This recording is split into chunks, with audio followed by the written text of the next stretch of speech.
Oh, I'm still absolutely gutted. At the weekend, Bournemouth got cruelly dumped out of the FA Cup, not in normal time, not after extra time, but with a lottery of spot kicks. Did the better team prevail? Well, some would argue yes, but we'd actually argue the opposite based on what we saw. But let's face it, overall, it was a ballsy performance that was merely decided from 12 yards. Yes, there were individual errors which cost us dear during the game, but as I said on the Raw reaction afterwards, even a glance of that list of penalty takers maybe underlines just where the two squads were at that moment. Indeed, out of all the players that played on Saturday, 8 Newcastle players were also involved in the fixture last January at St James's Park. For Cherries, it was only 3, one of which was the development squad player Reece Dottin. So threadbare as ever, Tom, but a siege mentality performance and a really good showing from us despite the result. Yeah, definitely, mate. It would be interesting if we went back literally a year to the day and see if we were going, with threadbare. Do you know what I mean? It feels like it's like, and we go to St James's and very close to doing something special again. Credit to Newcastle, and let's not forget they did have chances as well, which I'm sure we'll come on to.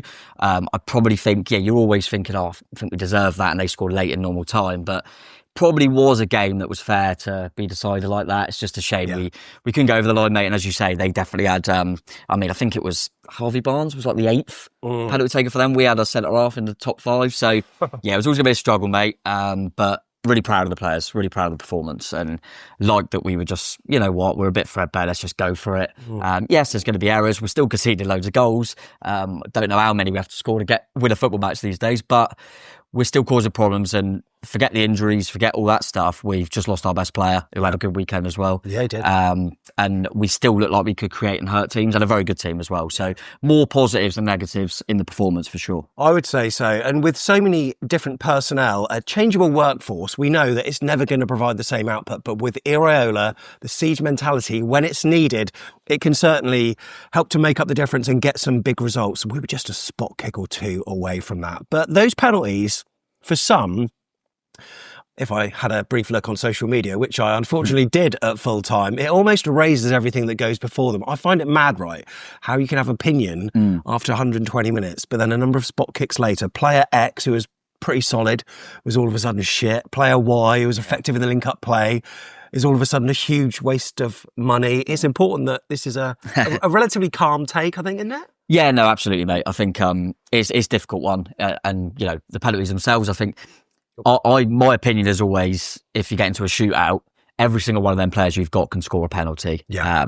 It's all up there. It's all mental. It's all what your confidence is like. Unfortunately, we probably couldn't pick and choose as much as we'd like because of where we're down to, but unfortunately, we've got a striker who's really, I think, doing a lot of work, playing really well, got an assist again, but struggling to score goals, and he missed his last penalty. Yeah. And then we've got a centre-back, a new sign, who's really struggling and just found himself out of the team, so low on confidence. The only one that surprised me was maybe Jimenez, who's doing really well at the moment, but it's a bit of a lottery, and unfortunately it didn't happen. But yeah, I think the penalties certainly didn't decide how I felt about the players. I think Alex Jimenez was unbelievable when he come on, as usual. I'm certainly not affected by the fact he missed a penalty. It's a shame. No. It's a real shame. But it is what it is. And I think Bruno's still one of their best players. Voltemada's still been a pretty good signing up top, and they both missed as well. But it's frustrating with that. But you do have, I think it's important to just go on the social media thing. I think there's a lot of avatars that, people behind keyboards that just say a load of rubbish for clicks and stuff like that. That I think that sometimes we put a little bit too much value on what people say, and that the players are not going to like it. I think players know they're not stupid. Yeah, of course. They know what the world's like now, and I don't think they're going to get too head loss about seeing a few comments. Equally, they're probably doing the same when everyone's like, "We love you," and blah blah blah. But I think you've got to also remember, as long as it doesn't go too far, when it gets abusive, and that's just ridiculous. It doesn't even deserve us discussing that sort of stuff. But in terms of player performance, if you're respectful, I think you could praise people and sing their name and say you love them. Equally, you could say you were crap today, I don't think that should be taken either way. I mean, they do get paid a lot of money. They're players, and they'll be there and taking the applause when they're getting their name sung. If they've had a bad game and you say you've had a bad game and you cost us a lot of money, agreed. You got to accept that from fans as well. I think it gets blown out of proportion a little bit, because on the whole, I think yes, there's always going to be silly ones. I think on the whole, everyone was really proud of the performance that we put out. 100%. And look, they're human beings as well. And they are, despite the fact that they're paid a lot of money, they're going to be hurting as well, just as much as we are. I mean, it hurts for us, specifically because we were leading more in that game. Newcastle were ahead for a total of 14 minutes in that game. Bournemouth, twice as many, 28. But I think the first thing we need to acknowledge, that was one hell of a game of football. We weren't there. We'll explain why very shortly. But what a game of football it was. Bournemouth were a menace. Newcastle were good. It would have been so good to have been on TV, but TNT, for some reason, favour showing Liverpool versus Barnsley on a Monday night rather than a thriller between Bournemouth and Newcastle. I mean, all our games, apart from the one at home this season, maybe, they've always been entertaining. Yes. Yeah, they have, mate. They do seem to. And it shouldn't be too much of a surprise when we obviously know very well the two managers. So it shouldn't be much of a surprise. But I saw some people online saying, neutral fans saying, why can't Bournemouth just be on telly every game? Because for good reasons and bad reasons for us. Because they always look like they can concede, but they look like they'll score every attack. And it's brilliant. And that's why we love and enjoy Andoni so much. But yeah, I think both managers said it really well. Both summed it up brilliantly where they said that was an FA Cup game. That was a game where both teams were just trying to win, proper cup game, and someone's got to lose it, mate. And unfortunately, it was us on this occasion. But thoroughly enjoyed the game, and it was quite basketball-y. After probably took a little bit of time to get into that, and it does have a feel of it of after a few things happen, both teams kind of go, we're not very good at defending. Let's just have a go. So it was like that Man United game, wasn't it? Yeah, it was a little bit. Yeah, you're right. So look, if you were to put a win on with Bet365 or whatever, would you have got the money for that or not? If you'd put a win for Newcastle? Yeah. Not if you just put Newcastle to win before the game, you wouldn't have. It would be a draw. Otherwise, the draws are relevant. So technically, we didn't say we've still got a really good record, right? Oh, what, against Eddie?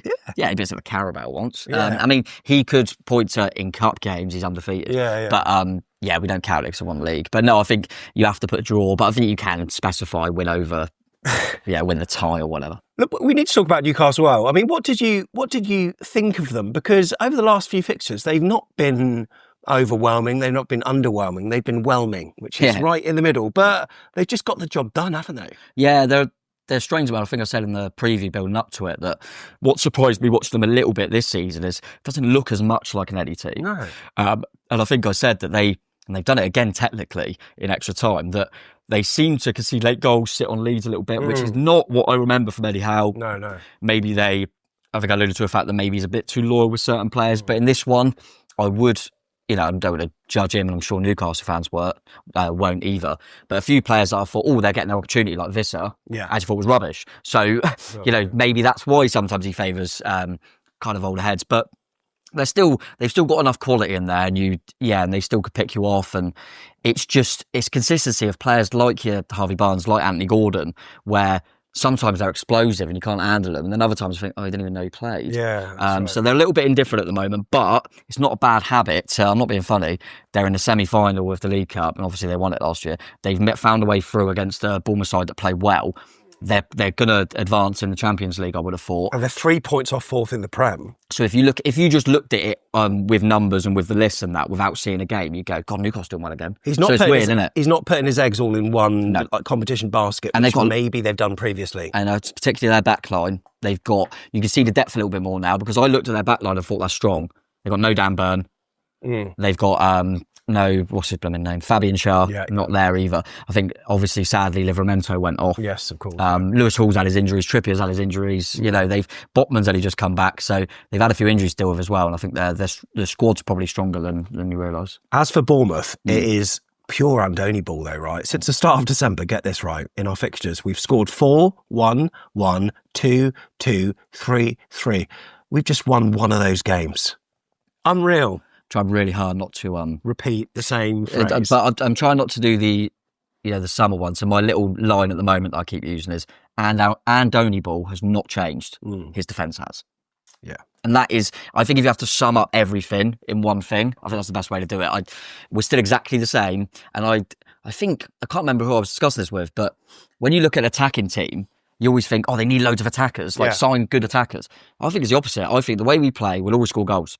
I think what an Andoni team needs is top centre halves. Yeah. Because he'll always play like that. So you need to be bloody good defensively. And the amount of times House and Zabani used to just cover and get us out of trouble. And we just haven't got that luxury this season, unfortunately. But I'm pleased that we're still playing the same way. I mean, that's what Neil Dawson said on the second look, wasn't it? Like, if you got top-class centre-halves, then your attackers don't have to be amazing. Like, Brooks isn't world-class, but he's quality for us. But either way, we didn't travel to this one, did we? No. We treated it a bit like what Eddie usually does with the FA Cup, just by, let Jason Tindall do the presser and stuff. So it was probably the lowest of our priority. So I didn't do Brentford. And I was at Brentford, all right. I didn't do Newcastle. But I couldn't afford that trip, man. Mate, it'd have been too expensive. I think, that was... I think probably... I've got a load of work to do as well. I was thinking probably, unless it was... I was thinking the kind of... The only way I wasn't going to go to this was if it was away to Sunderland, Newcastle, Everton, Liverpool, Manchester clubs. Yeah. Anywhere else, I 100% would have gone, but I can't. And I think the fact that we've got Newcastle, we get to go there anyway in April, I thought, well. And to be fair, I quite enjoyed watching on the telly legally. So this is not a full-time AFC Bournemouth channel. So all you people who are watching thinking, oh my God, this channel makes loads of money, have a word with yourself. We could do with your support, though, just to get more regular content out there. So if you do want to support us, because we have put extra content out to our Ko-fi members via a player rating show, you can just, at the bottom of the screen, there's all the instructions. Go to afcbpodcast.com/coffee for a minimum of £3 a month. Your input is absolutely huge. We've got an amazing community over on our Telegram group. Plus, if you're a local business that wants increased exposure as well, we'll happily sing your praises as long as you're good at what you do, right? Get in touch with us as well. There's a contact link on our website. So speaking of Brentford... Do you think, by the way, that everyone, after that thriller, will go, where's the vlog? I was missing the vlog, mate. I missed that. I was thinking, I'm mashing them limbs with a Tav goal. I would have fell over about 5 rows. Okay, I wanted Bournemouth to win 100%, right? Of course I did. It better not be about mental. But the views would have been unbelievable for this vlog, because Newcastle fans do not want to see their team losing, right? So they'll see a Bournemouth vlog on their YouTube algorithm. They'll skip past it. Had they won, they'd have wanted to see it. So the trip might have paid for itself. I doubt it, because revenue's so... Yeah, we were talking about this, weren't we? I'm not sure if because of how much pain that would have caused at the end, would I've been like, why'd I bother? But because it was a good game, do I wish I was in the stands? It's a difficult one. I mean, I always prefer to be there if you can press a button or whatever. But yeah, can't afford to do it, mate. And as I say, we spoke about people getting a bit of criticism. Well, people getting, like you said, £100,000 a week or whatever, get a little bit of criticism and loads of praise. This show right now will get positive comments in it, because you're all lovely, but there will be a few dickheads who go as negative ones, and I'll get about 10 out of it. So, you know what I mean? So you can criticise, you can be positive. Yeah. And we've got to say at this point, massive credit and kudos to those that travelled up. Unbelievable. Like I said on my post-match review, a lot of these fans would have purchased their tickets when we were playing so badly. There wasn't any light at the end of the tunnel. So for them to have bought their tickets, made that commitment by getting the train tickets early, booking hotels and stuff. I've seen loads of sarcastic sideswipes from like people in the comments saying, Tim Pot, they only took this amount. You know what? That is some sacrifice, especially when, Blue January's on its way in terms of like financial, getting your credit card bills and stuff, and you're travelling all that way, you're spending money up there. Credit definitely, mate. To you. The Jacksons, obviously, great fans of the channels and contributors of the channel, Mark and Rich. Yeah. They were up there. Don't have to travel as far, by the way. We've got some content that we're going to be flashing on screen taken by Richard and Mark. So if you're listening to the audio pod, you might want to hop over to YouTube, because we've got some scenes, some pictures from in St James's Park and a lot more. They were messaging me, and they had to like readjust the train because of extra time. Oh, of course. They were in the away end, Rich in the away end during extra time, getting different train tickets. Brilliant. Absolutely brilliant. I've really, even more so, I was like, I just want them to have that moment at the end. Yeah. It was a real shame. Absolutely, it was a shame. Look, so maybe it wasn't a priority for us because it was the FA Cup, but how do you think Iraola would have been treating this? Because there's a few ways you could be looking at it. I personally think, and I think you saw that with the team. Yes, he rested a couple. See, probably the main ones, Celeste, Jimenez and Tav. Yeah. Ever, I suppose, but he come on quite early. But he didn't like rotate the goalkeeper or rotate quite as much as you would have thought. He can't really because we haven't got the squad. But I think he might have been looking at it and going, we should have enough to stay up. Yeah. it'd be very unlikely for us to get into the European places. Yeah. This is big. If we can go to Newcastle and get something and then get a decent little draw, you're looking at, I always think that bulk, I think, should be looking at the cups, your Fulham and teams like, in and around that. So kind of taking it seriously, Yeah, maybe blooding a few fringe players, He didn't have much not choice, did he? disrespecting it, obviously. yeah, definitely not. Because he's got to manage the injury crisis that we've got at the moment. So you want quality, but you also want players like Adley, like Krupi to have Of course. success, don't you? Yeah, because you've got to give him a chance at some point, otherwise they're never going to get one. And I think the respect shown from Eddie Howe was there as well. I think he could have rested a lot more. When I looked at their team, I thought, I was expecting more. And I think that's because, we spoke about it enough, but he knows what it's like to play Iraola. He's never beat him. Yeah. And he still hasn't really. Yeah, technically. And he would have looked at it and gone, I need to start, they're going to be full of energy, etc., etc. So, yeah, I think he played it stronger than I expected as well. Playing for 120 minutes, though, I don't think Iraola will have wanted. I think either team would have wanted that. I mean, even more so Newcastle. Because they're playing on Tuesday night. Yeah, exactly. So, yeah, one ideal for either team. Put it this way, I think both teams at the end of 90, if there was this rule where if both managers agree, you could go straight to penalties. I think both managers would have taken it. Yeah, they probably would have. I think they would have. So I'm just trying to think, like, January 2025, we know what crisis we were in. Here we are a year later, exactly the same. Are these injuries symptomatic of Iraola's style of play, maybe? I think it's definitely part of it because he has drop-offs in the second half. Yeah, because he gets loads of injuries. I think the high press and the aggressiveness. I mean, it's not, forget about kind of in terms of a whole season. It happens in game, mate. How many times a season Chelsea was a prime example, I felt. We were all over them in the first half. Second half, we're like, we can't keep this up. And what normally happens at the start of seasons is he knows that when it gets to 50, 60 minutes, well, I'll just liven them up again. Cut the subs, liven them up. We've seen it before with certain players like your Brooks and your Clive, they put an absolute shift in for an hour, then they're off, and they almost know that. And he talks about his finishers, doesn't he? And it's not about the starting 11 as such. But when he gets to this stage, it's happened again. He doesn't have the options to do that. No. And yeah, it's not easy, but it does. It's my concern always is we've had the evidence is just laid out for you in terms of the defence and in terms of us being threadbare in January, and we haven't done anything to address the evidence that's quite clear. That's what I remember when we were in the Championship. That's what Ishmael used to do. Was it for Barnsley as manager? Sometimes after half time, he would rotate all three of his attacking players or whatever.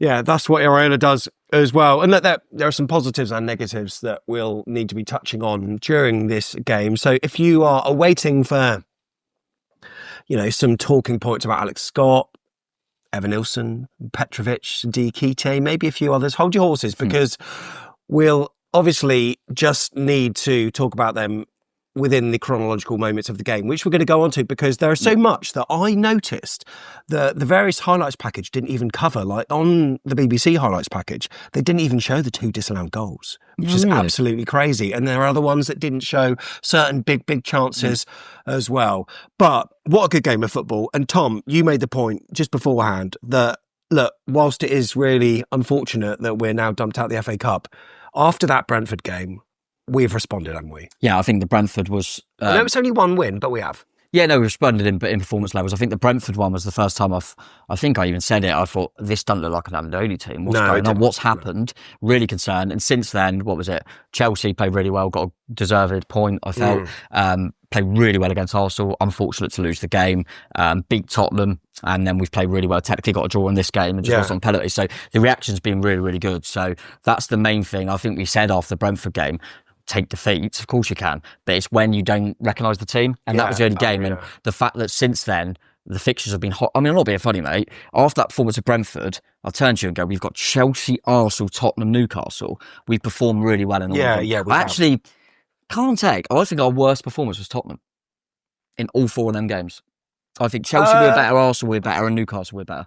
I just think Tottenham are the ones you can hurt a bit more. So we just need to play crap. Yeah, so just play crap and get the wins. But football-wise, when the draw was made, I mean, when you look at how far we were away from Newcastle in the table, we were quite close. Yeah. But on the day before all of the third-round draws, you're looking at it thinking, this is actually a horror fixture, really, because given their upturn of form and us sort of struggling.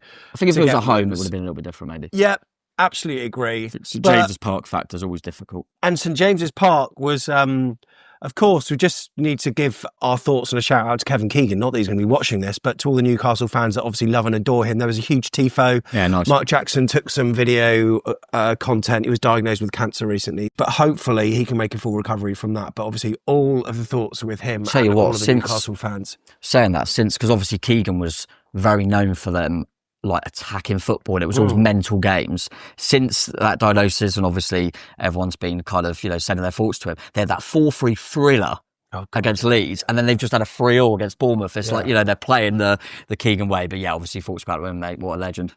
So as we look at the teams then, there were 7 changes for the Magpies, far from a weakened team. I'm sure he was half thinking of the Carabao Cup match that they've got against Manchester City. But obviously, Eddie Howe's got his own hoodoo to go, because a lot of Newcastle fans almost by this point are thinking it's a conspiracy that he can't beat his former side. Yes, he did it in the Cup, but that was Adam Smith scoring an own goal to make that happen. But also, sometimes momentum is really important as well. So what did you make of both their team and our team? I mean, I saw our team and I was pleasantly surprised, but I looked at their side, I was like, oh my God. And then I looked at their bench as well, that they got players to bring on. Yeah, I was surprised only in the sense that I didn't expect Tiao and Botman. I thought they might play the young lad Murphy, so I thought, they're better at the back than I maybe anticipated. I did think I think I said, actually, I was glad about it, right? I said they'll start one of their midfielders, and I'm going to just go for Tonali. And it was Tonali and Ramsey and Willock. But what they did, and obviously I suppose it is a time to try it, and we done exactly the same. They put both their strikers in there, and they actually dropped Voltemada into kind of a 10. Yeah. We obviously done the same with Krupi. But yeah, they were strong, and then obviously when you've got, Gordon and Bruno and Joe Linton and Lewis Hall on the bench, they're strong. I felt that I was surprised, but okay with Soler playing for us, only because I thought he looks like he's going to go out on loan. Yeah. But obviously, it's unsure whether he will or not. The centre halves, I thought, it's a real shame, because a lot of people were saying, well, you just play the 2 that aren't playing, Diakite and Milosevic, but Milosevic has just come back. So I did think it would be, but I wanted to see him because I think it's a short team. Yeah. And I wanted a bit of height in there, but happy with that. I thought the goalkeeper might get rotated, but maybe Fraser Forster isn't quite. You've got to remember he hadn't had a team. No, true. So he's probably not 100% in that sense. And yeah, thought Avdi would play. Thought it would be Krupi and now. So yeah, I was pretty happy with it. And I was happy that even with how depleted we are, Tavernier, Jimenez, Evan Nilsson, we got some options on there. To bring on. And obviously a nice touch for Da Costa, Gonzalez and Reece Dotton of the academy to be on bench. And of course he played last time, didn't he? I think Reece Dotton has only played against Newcastle. I think 5 or 6 minutes last time. And we've got a new follower on our X. Yeah. Who's that? Yeah, Reece Dotton's dad, yeah. Love that from him. Mate. Fair play to him. Yeah, no, I was glad he got a few minutes out there. But yeah, it's like he only plays at St James's, which is nice for him. So what kind of game are you expecting? Like end-to-end basketball-y? 2 teams that don't have the pressure of getting Premier League points, maybe. Fringe players looking to prove a point, and yeah. And also, whenever we've played Newcastle, open. Yeah, I thought it'd be open. I think I said in the preview, I felt they'd have a little bit too much. I was kind of, probably the way the games go, I thought, we are looking at scoring. I was looking at like a 3-1 Newcastle. I was thinking they're going to be a little bit too strong. What do we predict? I think I went 2-1 Newcastle. I agreed with you. Yeah, I didn't expect to play Viscera and Voltemar. I was a little bit worried about that. But yeah, I anticipated going into the game they're going to be a little bit too strong, but you never know with us. We've got that series mentality. If we can, I looked at the bench if we can stay in the game, we've got a bit of energy off the bench. Obviously, things that happened early, changing the mind a little bit, will come on to obviously getting an injury and stuff like that. Yeah. Well, before that, I mean, it was quite a harem-scarum sort of first half really, but I mean, the second half, I think, had a lot more shots than what the first did, and was so much more memorable, of course, because that's when all the goals were scored. But I mean, I think Visser was really guilty of wasting a gilt-edge chance. It was a really good flowing move from right to left. I think, Ramsey and then Harvey Barnes did a lovely little touch. Voltemada put him in, and then he opened up his body, but put it towards that far stick, almost like a slide rule shot. But Petrovic, fair play, that was a good save, that. I was shouting my keeper at the telly. I'm not sure how it aged, but listen, whatever, I'm sure we'll come on to more about Petrovic, mate, but in terms of shot stopping, he can make them saves. He's done it a few times where we've been like, God, he was not very good today, but he made that one save. Yeah. Well, the Tottenham game, that header. Yeah. Massive save. This one's a massive save. So he's got it in him, but it's other parts that obviously we'll come on to. But yeah, this will probably, if he goes on the floor, I think because he lifted it a little bit, it allowed Petrovic to tip it, but it's still a very, very good save. Krupi had a couple of shots at Rams out. Alex Scott had a couple of moments as well. One of them just went over the bar. Yeah. I think for Newcastle, Willock maybe had a couple, Tonali as well. I remember Krupi having that kind of drop down and he hit it. Yeah. And we'll come on to later why I thought it was interesting, but he should have passed to Brooks. Yes, absolutely. Yeah, big time. And I suppose the next talking point was on 27 minutes. Unal. Oh, I felt injury. Do we know the latest on that? It looks like he was holding his groin. That obviously brought Evan Nilsson on, but is it bad? It looks about a month, they said. What's from a... It doesn't rain, but it pours. Yeah, from a human level, because listen, Unal's probably our third choice striker. We look better when he come off. We don't know if he was carrying it straight away, to be fair, but from a human level, there's obviously been talk about potentially will he go out on loan, or he's desperate to try and play after his big injury to try and maybe get in the Turkey squad again for the World Cup. If he's out for a month, he ain't going to get a loan. No one's going to pick him up. And it's another one after having such a bad injury. Joining a new club, he scored a few goals, he scored loads of goals in La Liga, and it's just been injuries. And then he gets an opportunity to start, which he rarely gets. And yeah, and you could see it really hurt him. From a mentally just as much as physically. So I really felt for him, but it does feel one of them things at the moment in terms of from a footballing perspective. Are we really going to persist with Unal, because it doesn't look good for him? But yeah, from a human level, I was gutted for him. Really, really gutted for him. But from a footballing perspective, I was thinking as long as Ever's fine. Because I was interested at the time. I thought, is he going to... Because Ever was a doubt. Yeah. So is he going to bring Tav on and move Krupi up front? Okay, yeah. But he chucked Ever on, so I was pleased with that. So if anyone watches the vlog, they'll know that there's a certain superstition that Tom does. And if you're watching YouTube, you can see Mark Jackson on screen. So like you see that scoreboard there, 38 minutes, in honour of Tom Jordan, Mark Jackson going down to get a pint. Fair play to him. I didn't. You were there in spirit, Tom. I was watching legally, as I say, with my brother. Of course you were. And I at 38, and I didn't even need the toilet. I just went to the toilet. Did you? Yeah, well, I've got to go now. If I don't, then I'll feel like... So yeah, I still went and just had a try, as you do. So the first half was relatively open. I didn't think it was overly good on quality, but there seemed to be not many moments apart from that Vista chance where I had my heart in my mouth. Defensively, I think we dealt with them relatively well, which is testament to maybe how well drilled we were. Yeah, I thought we looked good. I thought they probably didn't play with as much intensity as Eddie would have liked, and that's changed a lot in the second half. But yeah, we dealt with them pretty well. And I think even though Vista's chance was the big chance, we had a few more openings. We just hit them straight at the keeper, the ones you mentioned, and we maybe failed in that final bit. But I was at half time, I went, okay, we've still got options on the bench. We're still in this game. Yeah. I'm well happy.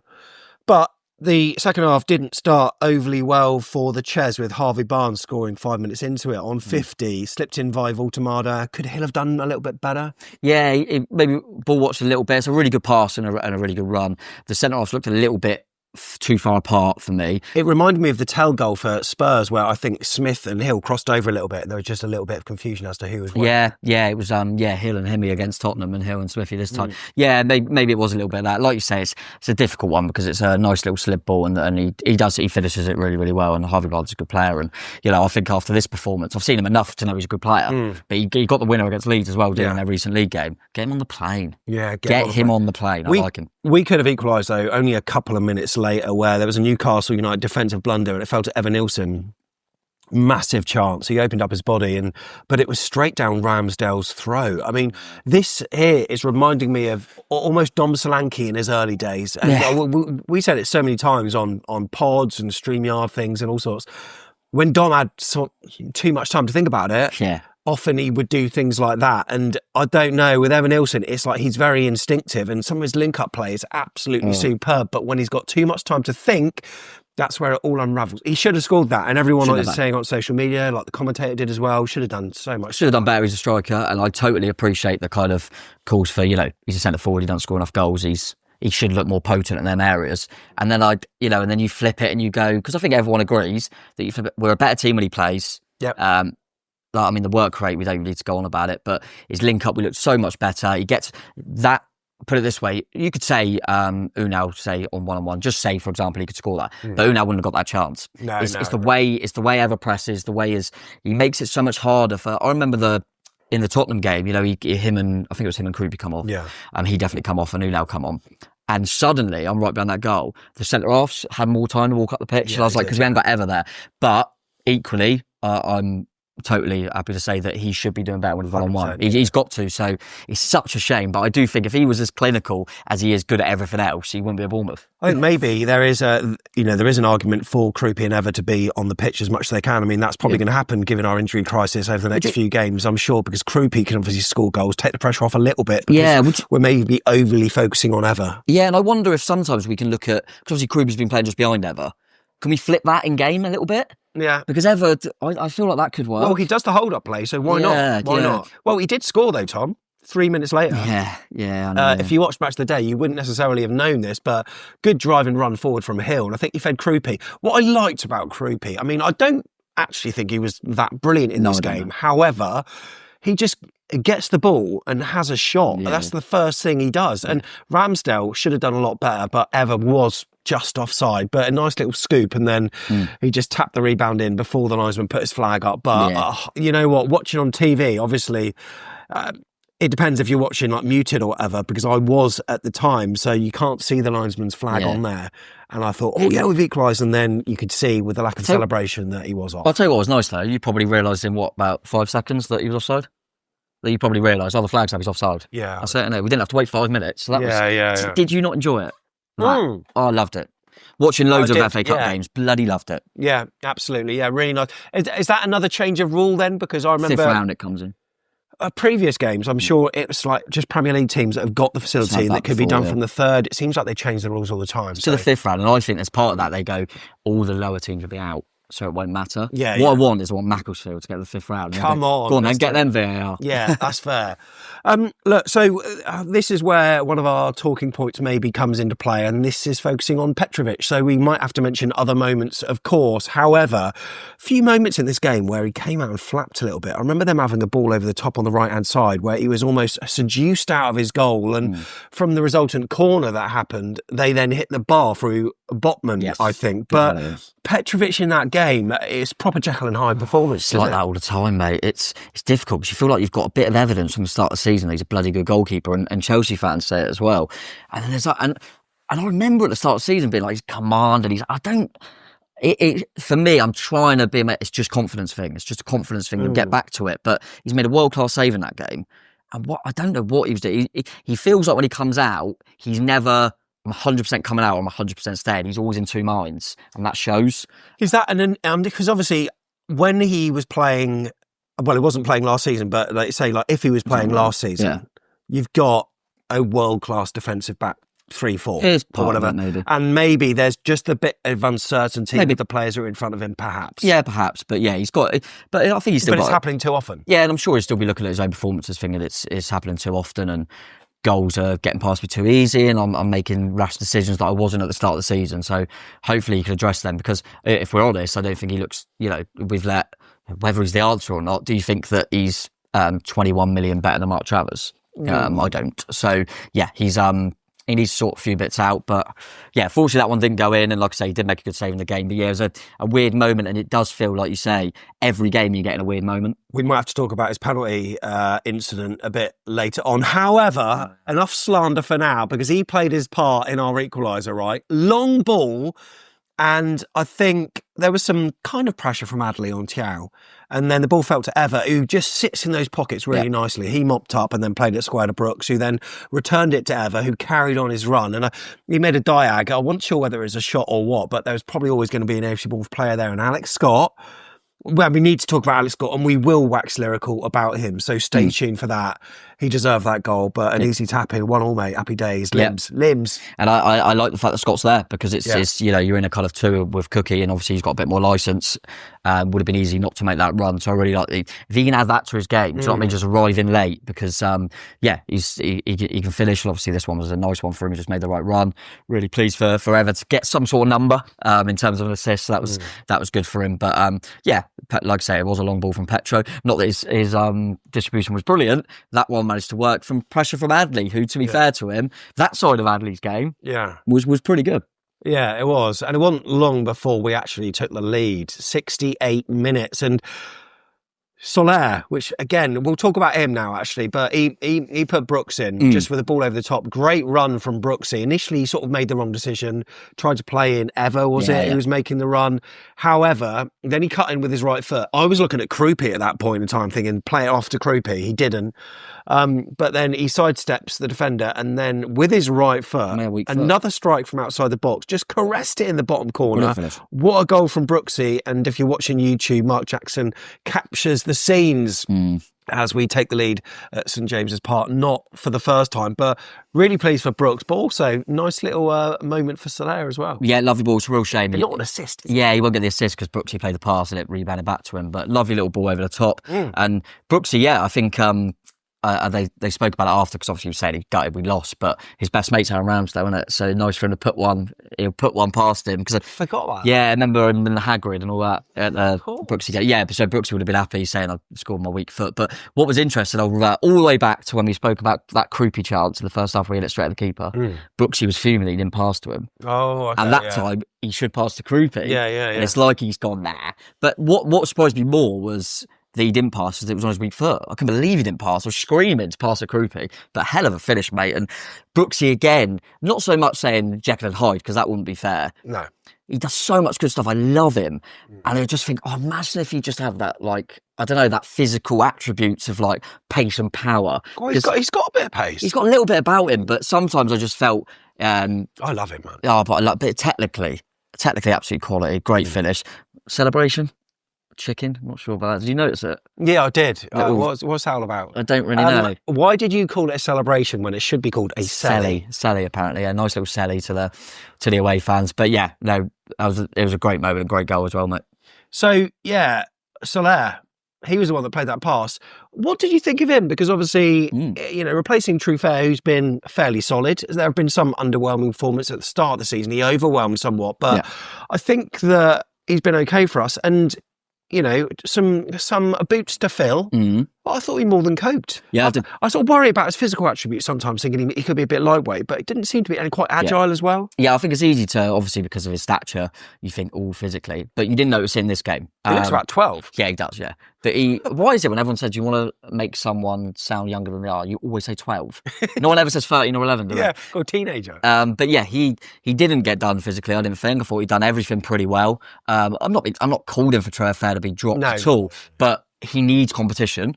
Soler's done himself no harm now. I actually thought in the other cup game, the League Cup against Brentford, where we were awful, he was the only one that come out of a bit of credit in that game. So it's an interesting one. Do we send him out on loan, really? I think something happens to Truffert or he keeps getting done on the back post, which we'll come on to, then you want to have an option to go, you know what, I'm just going to give Soler, you deserve a chance. What's happened with Hill, for example? You never know if he'll take it. But yeah, from his point of view, he'll go, I've come out with this a bit of credit. I think the only reason he comes off is because he got that yellow card and Troffer's available. So, yeah, pleased with Soler. And, it remains to be seen how far he'll go. But he's never done anything wildly wrong when I've seen him, to be honest. So, after that Brooks goal, Newcastle responded by making some subs. Step forward, Anthony Gordon, Lewis Miley and Joe Linton. We also brought on Jimenez and Tavernier with David Brooks and Adley coming off. Just want to touch on Adley. Didn't look overly pleased to have been substituted. No, I don't know if he's put anything on social media since. Well, he's taken it off. Yeah, it's gone.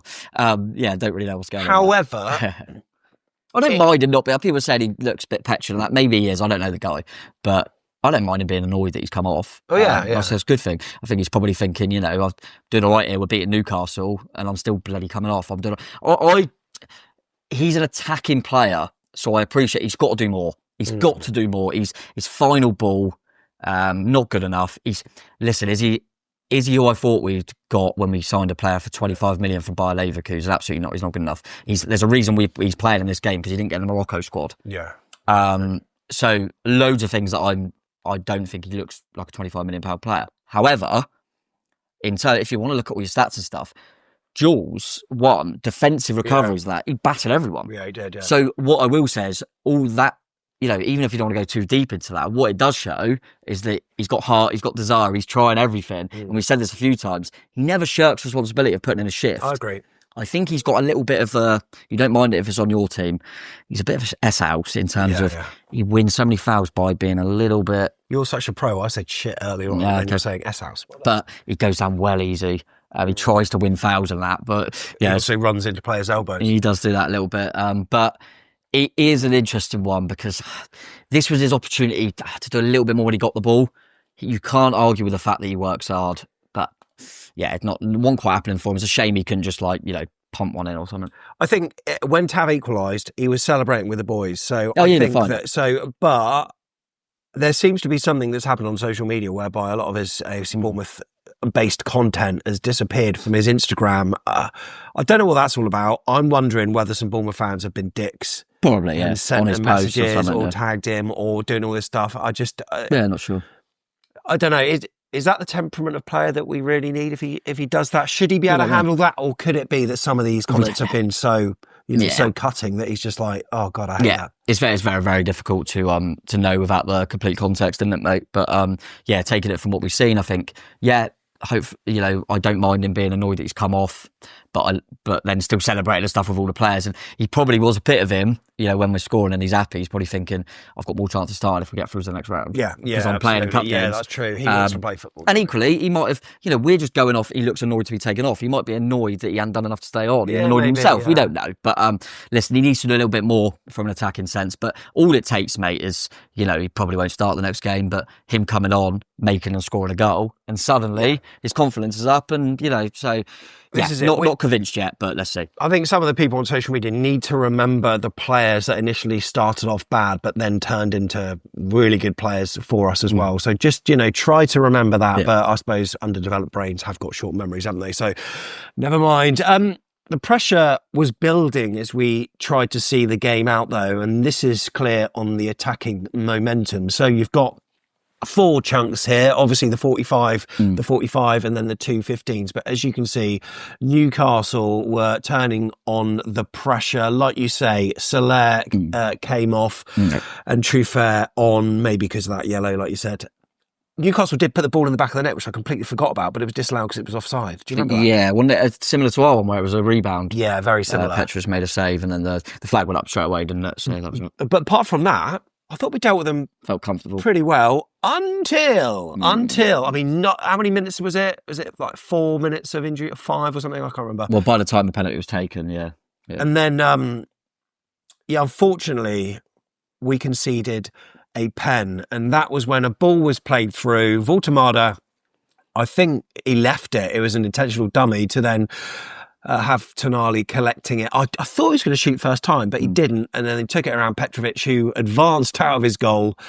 And then it was a definite pen, dispatched well by Gordon. There was a Diakite slip in all that as well, which is unfortunate for him because I thought he was okay in the game. I thought he chucked his body on the line at times. He reminds me of like Sacco for Liverpool. Clumsy. Like a little bit clumsy. He hasn't really got the pace, but he sort of just does enough. And I thought there were some last-ditch headers. I thought he was relatively okay. But then from being okay, you just got that one moment and everyone is focusing on that. And then later on, obviously, there's another moment that maybe cements fans' thoughts when really it's probably unfair to view him in this 90 minutes, just all that 120 minutes based on this slip. And I know what you're saying, mate, and it's a fair point. He wasn't horrific in the game. He can't keep doing that at the end of a game. That's where you want your centre half to be switched on. And listen, ultimately, mate, made the point that you can have an opinion on players. If that's a performance that everyone goes, he was okay, like you just said, at the end of the game, still not a £35 million player. It just isn't, mate, especially when next to him, James Hill cost £1 million. He looks absolutely leaps and bounds above him. Felt for him in the penalty. Let's forget about the penalty. He's probably never taken one in his life. But and it is what it is. But he can't help how much we paid for him. No, he can't. No, of course he can't. But there's obviously some sort of player in there. He's still got to perform better, regardless of how much he cost. I mean, he cost us a lot more than Zabani cost us, and it just, I don't know. He like I say, he was okay, but even in being okay, I still do I worry a little bit more when they're running at him. He does look a little bit lost. But as you say, didn't make any errors during the game, and all he had to do was stay switched on for that last bit. It was a real shame. And then Petrovic, say always advance, never retreat. He needed to retreat and not advance. I mean, it's a split second he's come out. It was always going to be a penalty, unfortunately, mate. But yeah, it was just one of them things that we kind of got through. It looked like we got through it. Two players that have been in the spotlight a little bit for having dips and costing us a fair whack, and they both conspire to. It's just typical for them both. I remember going back to my school during sixth form. I remember during the sixth form games we were playing like an 11-a-side game, students v teachers, and my geography teacher, Mr. Hughes, any of the Bournemouth school lot, Gareth Hughes.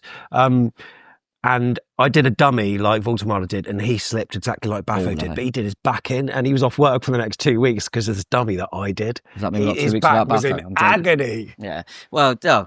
Big shout out to Hughesy there. Hopefully, he ain't got Liverpool. Yeah. But yeah, no, it's a difficult one. I think I'm trying to think of if that was last season, and that's everything happens exactly the same as Howe to the slips. I don't think we go on about it Because he's got the credit in the bank. Yeah, I think the problem is that's so Baffo. That's what we've seen of Baffo, so you're kind of going off previous. Do you know what I mean? But he can't help it that he's not got the history or the sort of. No, but what I mean is he's prone to making a silly stumble or falling over. I'm trying to dig him out a little bit. No, I appreciate that, mate. I appreciate that. There's a few little things like I said to you off camera that there's certain times where Senesi, for example, probably our best centre half, he will get done because he ain't quick, and he'll just go stuff this and bring him down. I never see Buffer do that. Yeah, he gets done, he just bring him down. Just a bit know-how. Yeah, and hopefully that experience will. Yeah, come. I do think at times we need to sit back and remember his age for sure. I do feel for him, but then I go back to James Hill's young next to him. Yeah, true. He ain't got the experience either. I mean, he's got less experience than Bafo Diakite, and he doesn't look like that. So, yeah, listen, we'll see, mate. But the only thing is, we were saying about Soler not doing himself any harm. Do you think that in our next game, it's Diakite starts? Of course he doesn't. So you can't say he was that good because he's straight back out. Yeah, true. That's the thing. So, yeah, on to extra time it went then. And we made a change then with Marcus Senesi replacing Krupi, and then Hill was pushed forward into like a centre midfield position almost. Yeah, Hilly boy, like another Andoni plugging another gap because we haven't got any players, but he finds a way. And I mean, makeshift doesn't cover it, does it? It's just mad, isn't it? But yeah, he kind of obviously Krupi had ran his race and was clearly done. I mean, we had a few. I think Cook, Scott, Smith and Krupi all looked dead on their feet. We obviously decided to take Krupi off in there and see how it goes. But I was always happy to have Marcos Senesi on the pitch anyway, mate, to be honest. Yeah, absolutely. And look, we had a really good chance with Ever having the ball cleared off the line. Do you remember that? Yeah. I think Anthony Gordon played a suicidal. It was in that played that ball to Tyler Adams, who then put in Clivert for that wonder goal, I think. I'm sure it was an Anthony Gordon ball then, but he played it across and then Tav cut it out. And I thought he was going to shoot from distance. He just looked like he was going to line up for it, but then Ever made the run sort of across him. Right. So we couldn't sort of not play him in. And he went wider than I wanted him to. I thought he could have taken it first time, maybe he couldn't have, I don't know. But it was cleared off the line from a Botman. Yeah. At this point, the camera's panning around, focusing on the fans that are nervous, all the players that are pulling up. Adam Smith's like walking wounded. Yeah. He's like a war hero. Oh, he's like, honestly, how is he carrying on, mate? What a guy. I love him so much. And it's more the output you get from this. He's the beating heart forever. Forever beating heart. He's what a fan loves, isn't he? Absolutely love him. I noticed straight away when he was, I thought, really sensible actually from Andoni. Obviously, Jimenez was playing on the wing in front of him, and I don't know if you saw him doing that. And he was basically shouting, going, "Smithy, if you're that, go right midfield because we can't afford you to get caught back there." Yeah. So, and they just switched him and Jimenez, which I thought was a clever thing to do. But yeah, I mean, so legend. Another season, one more year. Honestly, I would have him. If we can get Jimenez, he could just like sit on the bench, be backup, and you know that he would be perfect whenever he comes on. Yeah, exactly. And then you're literally talking. Last 10 minutes of games, we're winning. Jimenez is walking wounded on a yellow. That experience, Smithy come on, shithousery. and what people always, Eddie was one for it as well in the dressing room. I bet he's big. I bet he's got that leadership. You got to remember how many leaders he's played under. Do you know what I mean?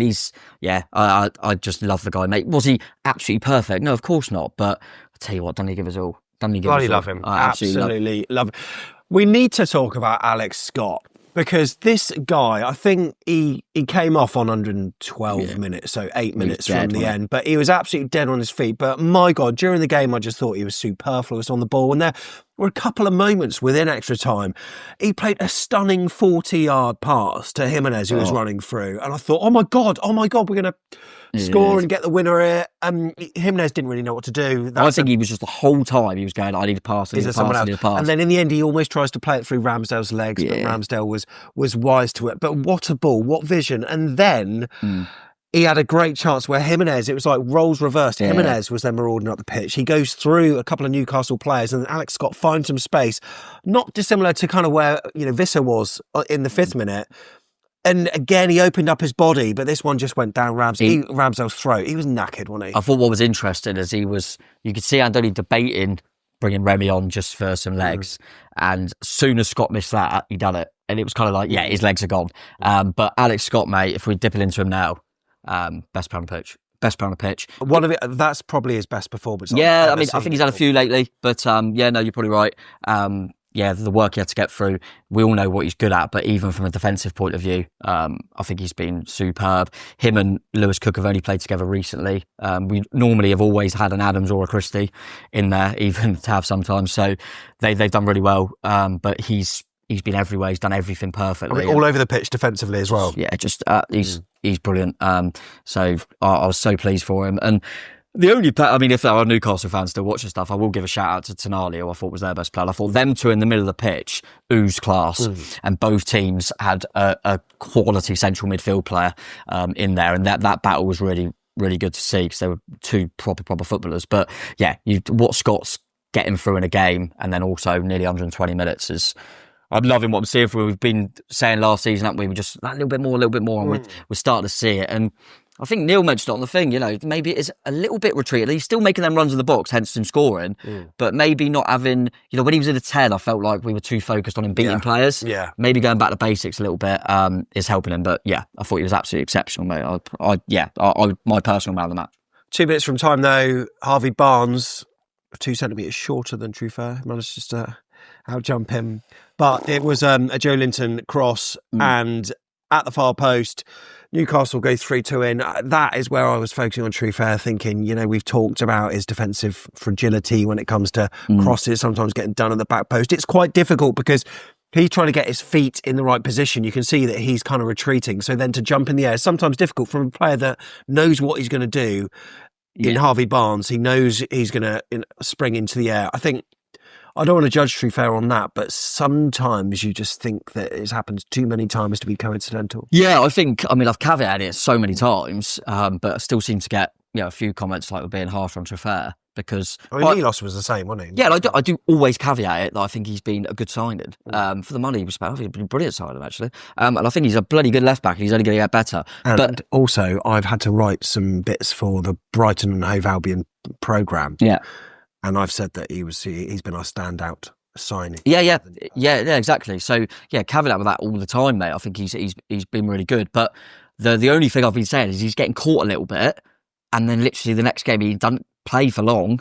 He gets caught again, and it's just that it seems like it's happened a few times, that back stick when he struggles to know where to be, and he just gets caught a little bit. And listen, if Harvey Barnes headers it over, or Mulos slices it when we play Palace or blah, then you're not mentioning it as much because it goes in the back of the net. If Petrovic saves it, we don't talk about it as much. But it's just something that I've noticed that he's getting, that he wasn't at the start of the season, I didn't feel. So something that I'm sure he'll know as well. It will be obvious to him that he's got caught a little bit. But more than happy with Truffert for sure. So game over then. 3-2. Bournemouth fans probably streaming out, 6 flights of stairs down.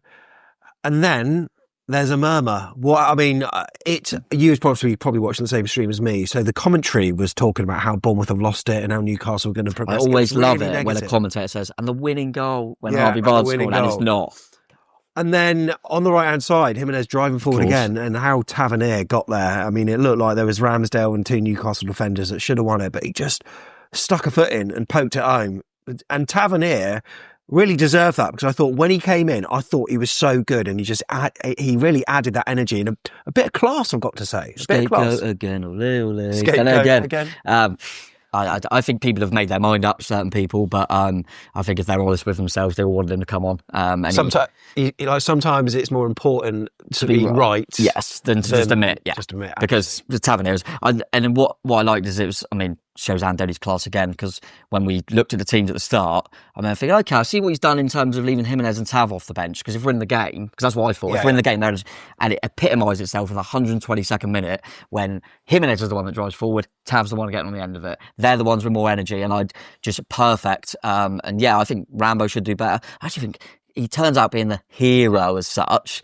I didn't think he looked that good. No. I thought he looked a little bit shaky at times, both keepers. But but just buzzing for Tav. And I'm always buzzing when Tav scores or assists, because I love him, but it's a bit like Ever. I think, more numbers can... Yeah, sometimes the numbers then, the little stats and stuff look nicer for you. Yeah, I agree. Because Tav can play really well, and people go, he never scores, never assists. So I think he's our second top goal scorer.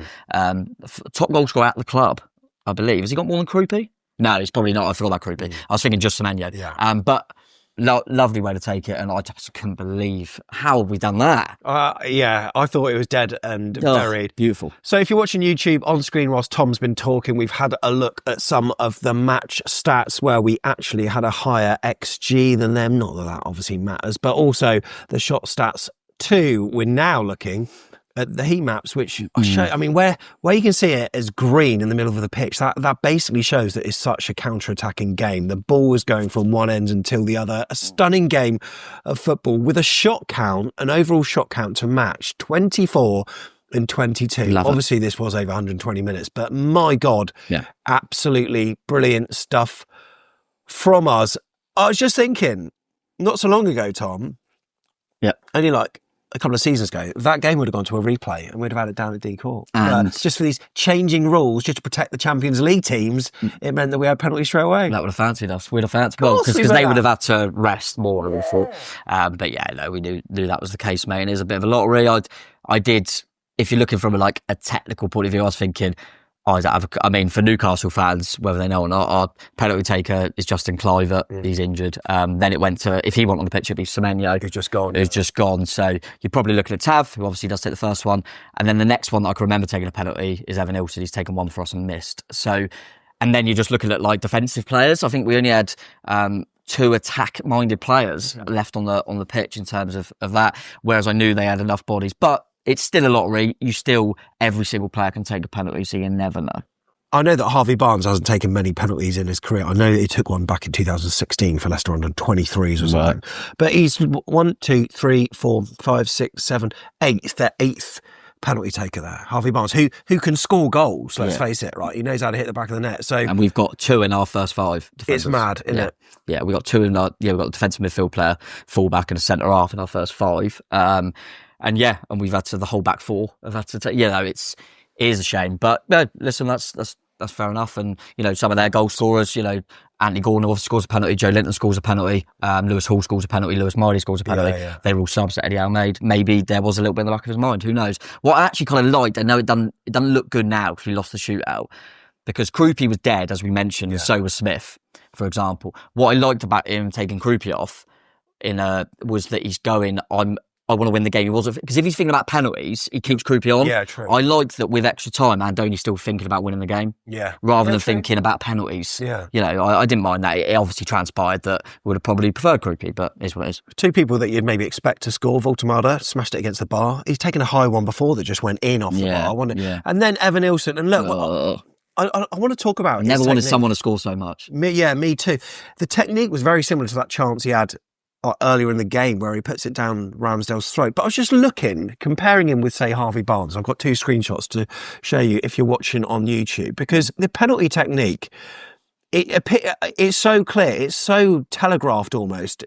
He's using a side foot technique. From there, you're not putting it in the bottom left-hand corner. You can see his full shirt number. It's facing us. So you can see with his, extended arm and hip alignment, it just shows you that he's going to put it to the right-hand side. And it's easily readable. And look, let's face it, based on his previous penalty that he took for us against Chelsea. Is that exactly the same? Exactly the same. Yeah, exactly the same as well. So it's really telegraphed. Whereas when you look at Harvey Barnes there, you can't even see his shirt number. So he's more kind of perpendicular to the keeper, so to speak. Yeah. He's got a more closed body posture, and then the leg swing is sort of consistent with an instep, which tends to exaggerate motion less, obviously, and it's harder for the keeper to read. He could have placed it right. He could have placed it left. Yeah. I think Petrovic goes to his left. Harvey Barnes puts it to his left and then scores. And I don't know. It's... Maybe you do that kind of technique when you're a bit nervous about not in the target. So it's more of a controlled shot. Yeah, I was going to say that I think Evan Nilsson's missed his only penalty he's taken for Bournemouth. He's missed a big chance in the game. He's not scored as many goals as he'd like. I think he's the least likely player to try something different. He's always used to going that way on penalties. That's how he feels most comfortable. Yeah. In his head, he's gone, I'll just do what I'm comfy with. Which it doesn't surprise me. It's just it's a real shame. It's a real shame. Like you say, the problem with that is if you can square on a little bit differently and tease the keeper and the keeper goes the other way, it just goes in the corner and it looks like a good pen. So yeah, I was just gutted for him, mate. I was nervy when he stepped up, got to be honest. He was one that I felt needed to score the most, and then probably Paffo right at the end. So it was typical that the players that probably need a little bit of a confidence boost both missed. Real shame. Man of the match and ratings according to Sofa Score then. As a team rating, Newcastle scored better, 7.44 versus Bournemouth 6.72. But in terms of a Bournemouth man of the match? Well, I mean, obviously, I'm regardless of the stats, I'm definitely giving it to Alex Scott. I think that Brooksy will do well. Yep. I'm trying to figure out what else. For them, by the way, it's 100% Harvey Barnes. Don't even have to look at it. He'll be the man of the match in the game. But yeah, I mean, Hilly was good. I'd be interested to see what his is as well. Yeah, he's pretty strong. And it is Brooksy. Scott's less than I thought, but I think from the eye test, I'm glad Taladi's got a good score because I mentioned him. But look, Ramsdale gets a 9.6 because of the page, you know what I mean? But Barnes 10, very rarely see that. Adley gets a 7.2. Yeah, I think what's interesting, like say, you pick and choose as you like. Their weakest player, Joe Willock, I can't remember playing. So that's right. Yeah. And we said that, probably kind of said in our conversation that Krupi and Diakite were pretty poor and they got the lowest. So there is something in that. Tav obviously get a good rating, forgot about that. And Anthony Gordon as well for him. But then it's weird because Remy Rees-Stoughton gets a 6.4. He walked on the pitch. But yeah, no, I was happy. On the whole, mate, very happy with the performance. And individually, yeah, there was a few that were a bit under par, but on the whole, I would have taken that. Right, just to finish, let's be real. Is it a blessing of disguise that we're out of this? No, not for me. But with our crisis that we've got? Well, yeah, there's a crisis, but it's a competition we could do well in. We ain't going to do... Do you think that we're going to go down? Just answer these yes or no, honestly. Do you think we'll go down? Yes or no? No. Do you think we'll get Europe? No. Do you think we'll beat our points tally of last season? No. So why not go for the cup?